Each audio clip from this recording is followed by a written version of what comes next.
Hey comic book fans, welcome back to the Comic Fix. Now I'm finally getting started with my DC comic books that I got this week, with 3 of them, and they're all Green Lantern titles. So let's jump right into it with Green Lantern issue number 16. Green Lantern has been one of those books that a lot of people have been looking at it and saying, Geoff Johns, you have lost your touch. Well, after the 0 issue, we got introduced with Simon Baz. So we've been going through the first story arc with Simon Baz. He is trying to redeem himself. What happened is that he basically went and got told he has to go steal this van. This van that he stole has a bomb in it. And basically, when the bomb blew up, he was turned into a Green Lantern. He got a Green Lantern ring, and that's where basically the story takes off. Well, in here, we get Simon Baz figuring out how to get and use his Green Lantern ring. He's being basically taught on how to do everything by this Green Lantern who is a squirrel. Now, one thing I love about the Green Lantern universe is that when you can get these weird looking aliens and just cool ideas. And I like this squirrel creature. I can't remember his name off the top of my head. I do remember just something really weird and something that I don't know if anybody could really pronounce. But I just like the dynamic of him teaching Simon Baz on how to use the ring. But it was pretty much status quo. There was a point in there where the book really freaking shined. Every single character has to have a moment where you look at it and you see that this is the defining moment where they became more than what they originally intended to be.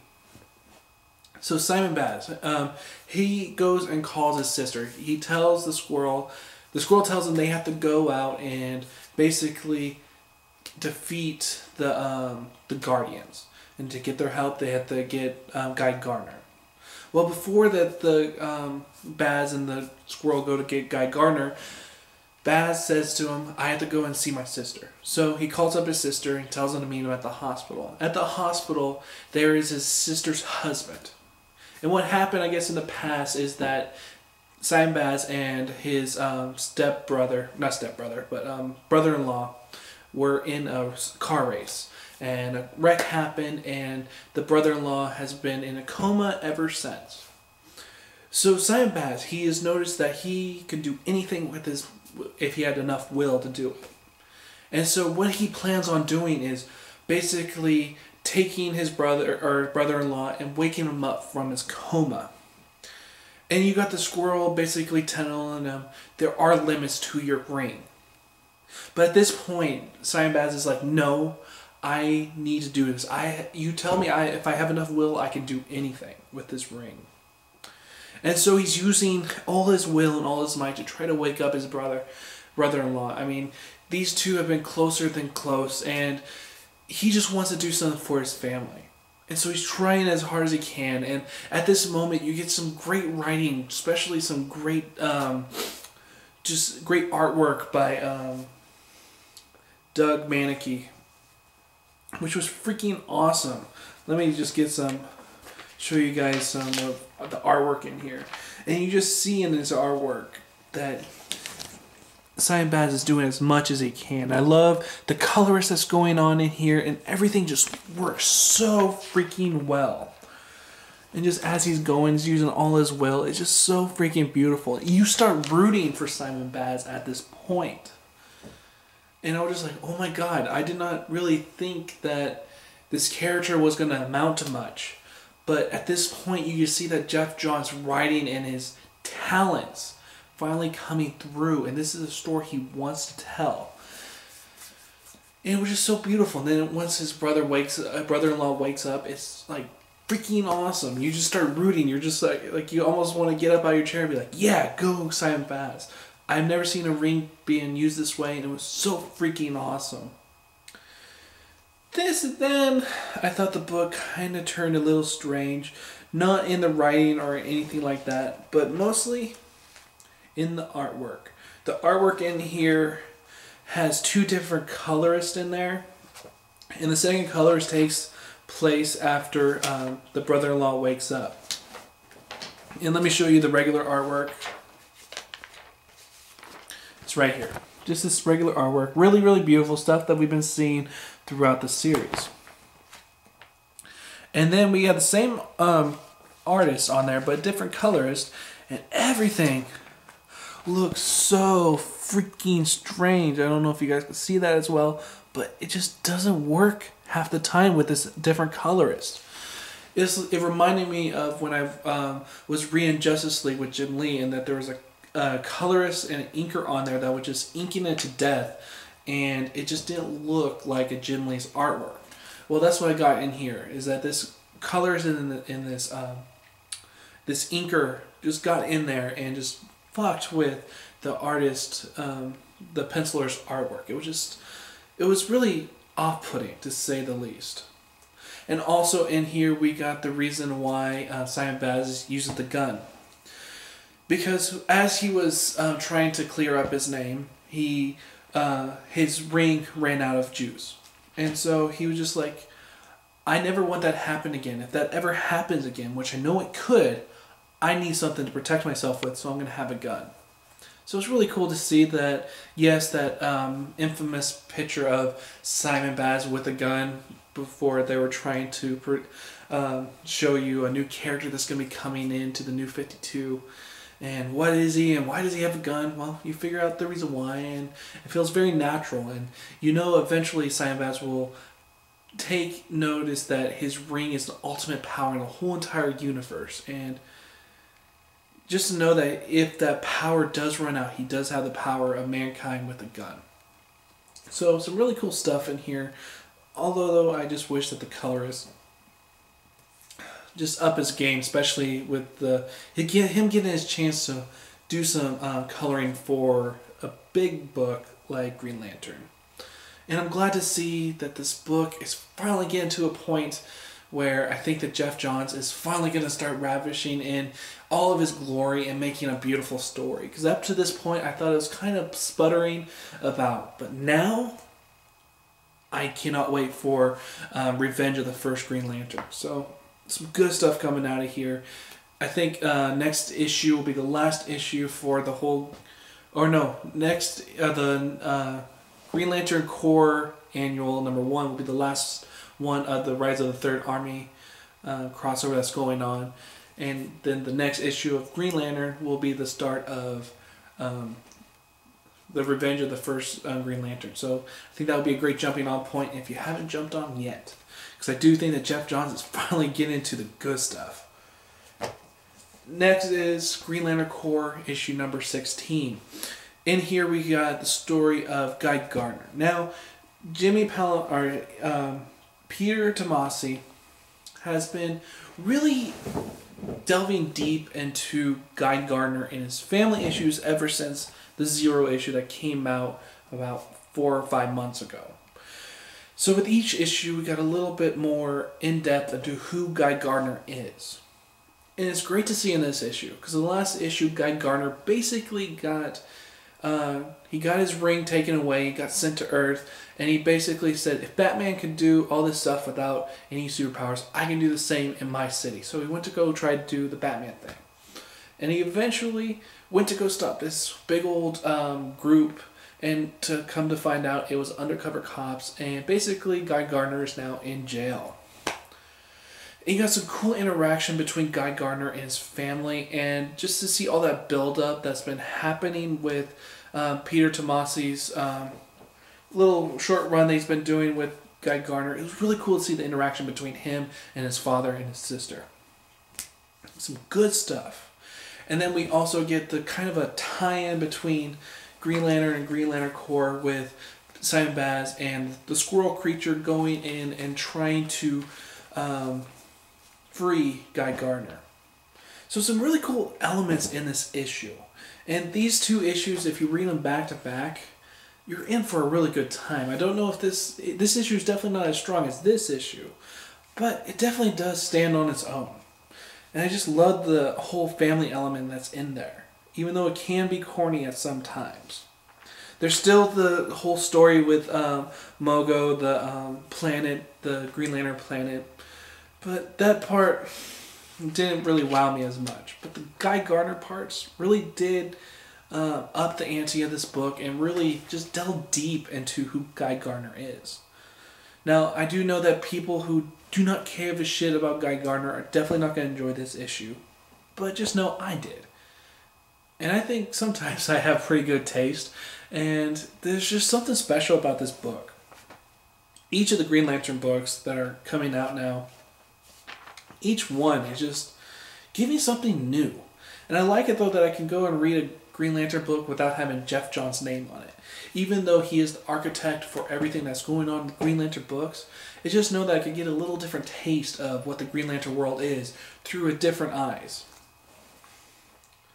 And I did enjoy the artwork in here, but the storyline I just thought was not didn't have that wow moment that they had in the Green Lantern series with Simon Baz just basically waking his brother up from a coma. But the artwork still is beautiful. And one of the things though I like about all the Green Lantern books is the way that the colorist uses the green, and it's just pretty freaking beautiful. Just some good comics. In the end, I'm going to give Green Lantern Corps issue number 16 a 3 out of 5. And, of course, I'm going to give Green Lantern the issue number 16 a 4 out of 5. I don't think I gave a score for these two titles. So, in the last book for this video, it's going to be Green Lantern The New Guardians issue number 16. Now, I went into this one after reading the first two that I reviewed.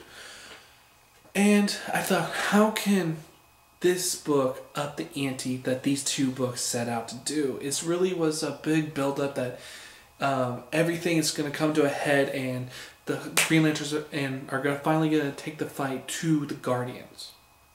Well, everything rests in this book's hands, because what's happening in this series is that Kyle Rayner has been going around and trying to get control of all the emotion spectrum in the in the DC universe. So he's going for fear, hope, love, will, and rage, and all those other ones.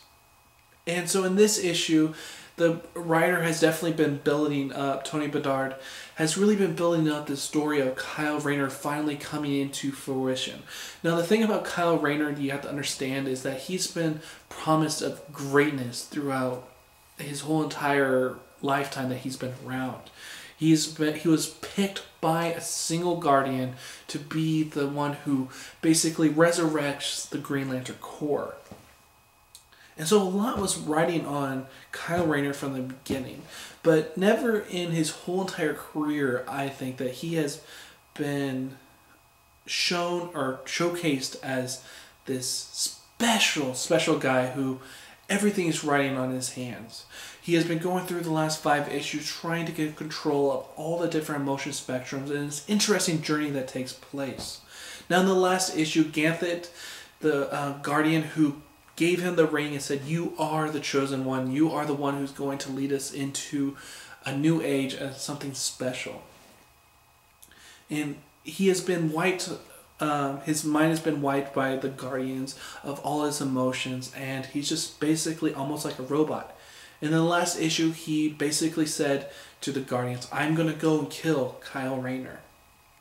Now, at the start of this issue, we see that the ring bearers that can control love are trying to teach Kyle Rayner how to use their color spectrum. And it was kind of interesting, but the thing that really hit home with this issue is when Ganthet finally comes and you get the battle between Kyle Rayner and Ganthet. And the artist in here takes full... You just see so much love in each and every panel that this artist is showcasing in this issue. He is definitely knowing that there's some stakes in this big fight that's happening, that he's just putting out all the punches, and it's so beautiful to see. I just love every single panel. And this is probably the best issue in the New Guardians book. You definitely feel that the writer and the artist and the inkers and everybody knew that this book was something, that this single issue was something special. It was basically a father and a son doing a battle, and it's so beautiful, especially at the beginning where you see a little bit of history of Kyle Rayner and going through his mind of his childhood of when his father left him, and then to get to the point where we are now with basically what Kyle Rayner did is he said he basically took Ganthet as his father, and he just like the way that they have their history is just a beautiful history, and to see this battle taking place before him is so hard for Kyle Rayner, and you really feel that through the artwork and the writing. It was so dynamic, and I was not expecting that whatsoever. And then just to get that gripping ending where you're just like, oh my god, this is some really good stuff. I mean, especially with the art. I mean, if there was any time where artists just showcase and put all of his effort in here, you just definitely see in this issue. It was really freaking beautiful. And this issue right here actually does make up for that fucking terrible annual that came out last week. I mean, I just want to wipe that annual away from my memory. This book was freaking surprising. That's all hell. I mean, I could look at these panels all day long and they're just so freaking beautiful. Aaron Kuder, you did a freaking awesome job in this issue. I love the cover.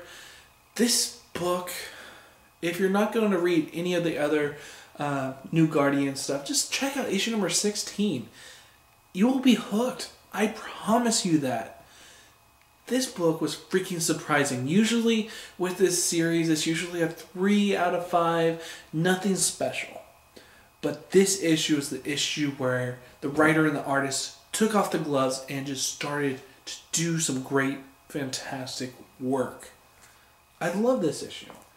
And it's surprising though, this has been the month for DC Comics where, especially with 2 books that have been mediocre but never terrible, just the middle of the road, have 2 terrific issues. The first one that I read this week, or this month, was Batwing issue number 16. Freaking fantastic. Had a new writer on there, a new artist, and they just did something really special with that issue. And then with Green Lantern, the New Guardians, Tony Bedard, he does a fantastic job, and he just ups the ante for this whole entire book. And if issue number 17 can keep on this pace and this quality, then this series can be something special. I can't wait to see where the series goes from next. And Kyle Rayner, as I've always said, is my favorite Green Lantern out of them all. I cannot wait to see where this series go. Beautiful, beautiful book. 5 out of 5. And to read these Green Lantern books this week was freaking awesome. Also, I gotta say is that the Third Army has been basically advertised as a crossover, as a big old event. But it's been more of a building blocks for a bigger event that's going to be happening in Revenge of the First Lantern. And then I think there's another one going to be coming out after that to the big, big climax of this kind of a story arc that Geoff Johns is taking us through. So I can't wait to see where it's going. I know that this is just the beginning of a great, great story. Hopefully it'll be Geoff Johns' other story, kind of like what he did with Blackest Night. So I cannot wait to see what's going to happen next. Go and pick up each 3 of these issues. You will not be disappointed in the least. Great, great stuff. God, I was not expecting for this book to be that freaking good. So in my next video, I'm going to be doing my Death of the Family Batman books that came out this week. And I will have a review of Batwoman in there, even though I forgot to pick it up on Wednesday. I'm actually going to go to my comic book store tomorrow and pick it up, and I'll have a review out for it tomorrow. So I hope you guys like these reviews that I'm doing, and thank you for all your my new subscribers out there. I've been actually getting a lot more lately, and I've been getting more videos out there also. I'm trying to do at least 1 video a day, starting from Friday to probably Wednesday or Monday, where I get all my comic reviews out there. So look forward to another review tomorrow, and I'll see you guys next time. And remember, go pick up New Guardians. You will not be disappointed. See you guys later.